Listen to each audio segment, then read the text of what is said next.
Yeah, baby. Yeah. You know what this is, don't you? All y'all journalists out here, y'all think y'all ready to battle? You better recognize who's number one, you know what I'm saying? Your boy Hip Hop Gamer, Hot 97. We live here, Fighterssource. You see the Fighterssource right here. Get a look at that. You know what I'm saying? My man got the mad face like Onyx right now. This is crazy. So big shout out to Fighterssource is going down right now live on Hot 97. Listen, we're going to have a lot of fighters come here. And it's about to really go down. I got my championship belt. I'm ready to go. I want to see what's going to come out of this. Now, there's a lot of fighters out there that's working real hard, but they all got to have a starting point. Fighterssource, thank you for providing some sort of starting point so we can see these guys rise to the top, all right? I want to give a big shout out to my man Anderson Silva. Anderson Silva, he should be here, and I'm just very excited. I hope he don't kick me. I don't want no problems, all right? But you already know what it is. One love and God bless. Make sure you guys check out that UFC video game as well. You know what I'm saying, from EA Sports. Let's get it in. Talk to you soon. Gangster, we out, baby. Hip Hop Gamer 1. Yo, what up, man? It's your boy Hip Hop Gamer, Hot 97, Fighterssource, gangster right now. You know what I'm saying? I got my man Anthony. First off, big shout out to my boy Arthur who invited me. He told me to come here. I came here. Oh shit. Way, right? Oh shit. That joint was crazy. Especially the girls, man. Yo, the last girl. Those are main event. I would never want to do anything wrong to her. I would never cheat on her or anything. It'll never happen. Like, seriously, like, where do you find these fighters, man? Talk about Fighterssource. Well, Fighterssource is the only international amateur MMA league. And when I mean league, I don't mean promotion saying they're a league. I mean a league in its entirety. Kind of like the NFL, NBA. What you saw, each fighter was wearing a uniform that belonged to a promotion from a different state. So what we always thought was, wouldn't it be cool to see the UFC champions fight the Bellator champions? Yeah, hell yeah. That'll never happen. Okay, but in amateur MMA, we can make that happen. You say you got the baddest promotion in New York, I'll match you up against the baddest promotion in Boston, and let's see who wins. That's where it came from. Yo, now let me ask you a question, because you said something very interesting with the whole UFC and Bellator. That was very interesting. So when you look at like the girls that you have, and then you look at like the Ronda Rouseys of the world and stuff like that, like how can we see those things happen? Like how can you like issue those type of challenges to make it even bigger for your brand and more? It kind of like the NFL and the NBA. You have different owners that obviously have their home stadium or home court advantage. What the NBA and the NFL bring to the table and why the owners are a part of it is they bring a TV deal. Okay. So we have the first TV deal in amateur MMA. So that's why you see this crazy production. There's pro shows that don't even do this kind of stuff, okay, around the United States. So we always thought, you know what? Let's make it, as professional as possible in production, interviews, and so forth. The fights will take care of itself because it's a tournament, okay? But what that does is now Bellator, UFC, World Series of Fighting, XFC, the list goes on. They get to watch their future stars now in that cage. Not only do you get to watch them fight, you get to watch them build their own brand, which is really important. Very interesting. Now, I want to ask you something, and I always wondered this about the fight game. Now, the thing is, I see a lot of fighters get fights that they may not deserve, but they probably got some popularity somewhere. So it's like a show, entertaining fight, but it's not. But someone may get, brushed to the side wrongfully. So what I want to ask you is there an actual leaderboard ranking type of thing that you guys have here to make it fair for the fighters, because it takes a lot of work? Well, every year, which is our first year, so we've adopted every year, we call in all the owners, kind of just like the NFL, NBA, and as the owners, not only do we discuss rules and locations of our fights, we also discuss how to get these athletes prepared, okay, for what they're going to do. And also what's even crazier about this is that after they're done, they get to go home to their family and say, you can watch me now on TV, nice. Okay, as an amateur. And this is probably the most compelling thing about that.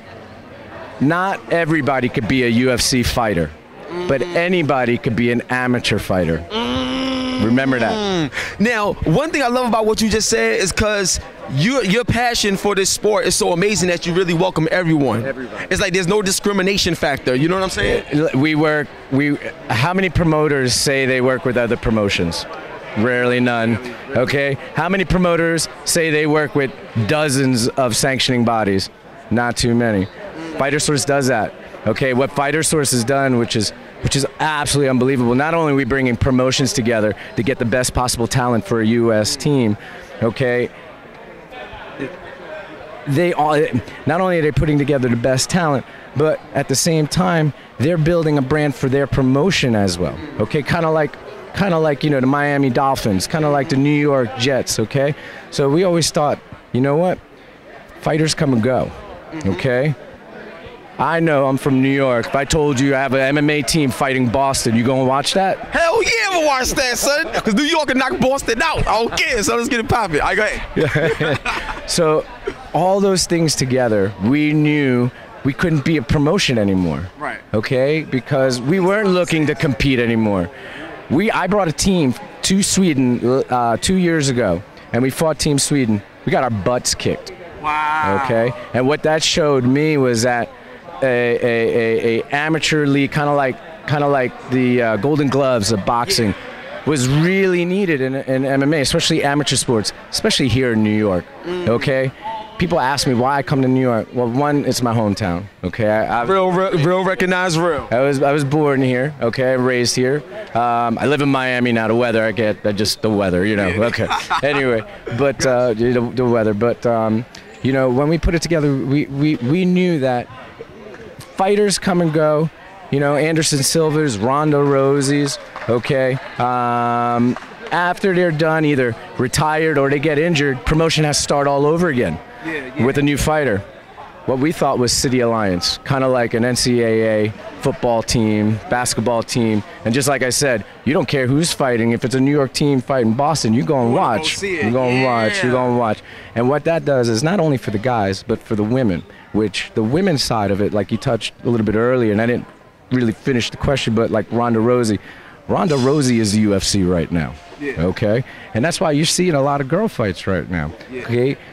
Women demographic is the largest growth in any sport, okay, ever, okay, in MMA, which is just ridiculous. And MMA in itself is just growing in popularity all over the world. So, you know, when you put all that together, how can you not be passionate about it, man? I get to watch this all the time. Now, I'm gonna tell you something. I'm a big video gamer, and obviously I'm a big hip hop head. So I got a question for you. Now, some of the songs that some of these fighters came out to was hip hop songs. I've been hearing hip hop all day. Obviously, you got all the connections with the fighters and stuff. How can an artist, Hot 97? You already know what it is. How can an artist get music to you to see if there's a way where these fighters, like, you know, how we make that work? Go to our website.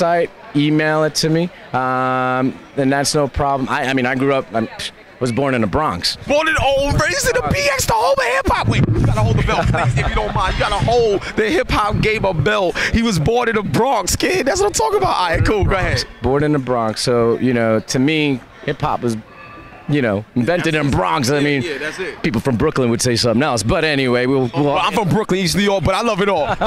This is classic right here. So you know, I grew up with the Run DMCs, you know, the Curtis Blows, you name it. And then, you know, from East Coast to West Coast, all of that. And then as you know, as you get older, you kind of feel, well, you know, it's no longer around that old hip hop school, you know, kind of thing. But these fighters, for whatever reason, they use it to train with, you know, helps motivate them, because it comes from the heart.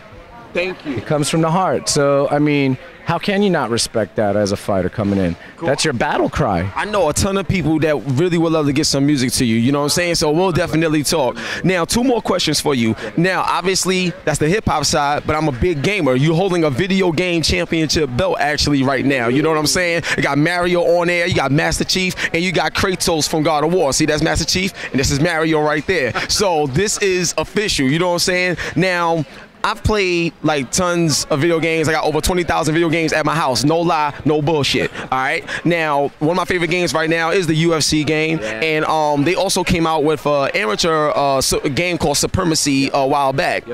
I mean, looking at the talent that I've seen here and what you're building as an organization, if a video game company came to you guys wanting to do something, or if you wanted to take your brand further through the gaming channel, like, would you be open to that? Like, what's up?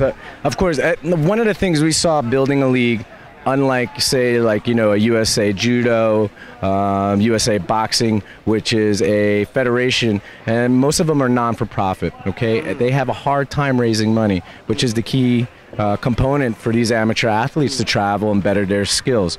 Being a for-profit company, you work on sponsors like that. You work on bringing in money, especially on the amateur side, okay? Like I said, a lot of people can't really, you know, get to know a UFC fighter because at the professional level they protect you a lot, you know what I'm saying? I can imagine that. But as an amateur, and these guys, you know, they have nothing to lose, so not only they let it out in the ring, they let it out in the interview, okay? So, you know, the more sponsors, especially like video games, are you kidding me? Exactly. That's what I'm saying. Like, we should. Video games, especially this is a young generation sport. Yeah. Okay? So you can't take away the video games from them. Yeah, no. They grew up on it. Okay? I love this guy, man. I grew up on Atari, but I wish I had these games when I was growing up, boy. See, you know me now. Like, you know what I'm saying? We can make some stuff. Commodore 64. Oh, it's like, you're the man right now. I gotta give you one of these, man. Like, I'm hyped. So, for the last question, do you fight yourself? Do you train to fight yourself? I teach martial arts. I teach judo, jiu-jitsu, okay, and karate. I have a 7th degree black belt in jiu-jitsu, Mayamaru Jiu-Jitsu, which was founded in the Bronx, Antonio Shinan Pereira, which was one of the oldest schools in New York. It's on East Tremont Avenue and 3rd, okay, and it was open in 1960. My dad took over the school in 1990, and it closed like 3 years ago when my dad retired. Oh, and the sons, I have 2 younger brothers that are also a part of this ownership for Fighterssource. My dad always thought we would take over the dojo, but we love this. I mean, we grew up wanting to do this. So, you know, if it wasn't on the mat teaching, we knew we were going to do something else, and this is what we thought of, and I'm so proud of it. It's unbelievable. Yo, look, man, it's your boy, hip-hop gamer, Hot 97. I got my man Anthony representing Fighterssource, sorry. And I'm telling you right now, real talk, owner versus owner. If Dana White called you out. Let's do it. Are you kidding me? I mean, I got black belts. He's got what, JCPenney belt? No. I mean, all right, I'll give him probably, you know, probably a little bit better than that, maybe Gucci belt or something, but whatever, it's okay. Hot 97 every day, that's my word. Fighterssource, baby, gangster, Hot 97. We run this, man. Peace. What?